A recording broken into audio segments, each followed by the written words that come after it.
আমরা বলেছি তোমরা বাংলা কি ধরনের কিওয়ার্ড তোমরা ব্যবহার করছো যেগুলো প্রো এল বা pro Awami League, pro liberation, pro মুক্তিযুদ্ধ, বঙ্গবন্ধু, শেখ হাসিনা, এই ওয়ার্ডগুলো দিলে তোমরা আমাদের রিচ আউট কমিয়ে দিচ্ছ, আর আমাদের এগেনস্টে দিলে সেগুলো রিচ আউট বাড়ায় দিচ্ছ। এই ধরনের অ্যালগোরিদম তোমরা কি ইন্টেনশনালি করছো, নাকি তোমাদের এআই টুলটাকে কিভাবে তোমরা টিচ করছো, কিভাবে তোমরা তাদেরকে শিক্ষা দিচ্ছ যে তারা এআই গুলো এভাবে কাজ করছে, কিন্তু এগুলোকে তোমরা ব্লক করছো না।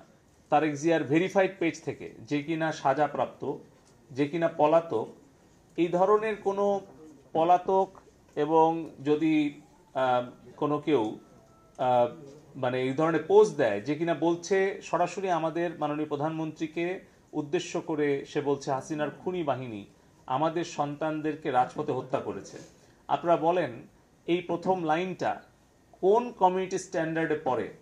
আর তাদের যে Bangla keyword fact checking tool আছে, নিশ্চয়ই তারা সেই ওয়ার্ডগুলো দেয়নি। আমরা দেখেছি কিভাবে ইসরায়েলি বাহিনীর বিরুদ্ধে কোনো ইংলিশ, হিব্রু কিংবা যে কোনো বিশ্বের ভাষায় পোস্ট দিলে সেগুলো তাদের এআই টুল ব্লক করে, আইডেন্টিফাই করে। কিন্তু প্রো প্যালেস্টাইন কোনো ওয়ার্ড যদি থাকে সেগুলো ব্লক হয়, এন্টি ইসরায়েল যদি ওয়ার্ড থাকে সেগুলো ব্লক হয়।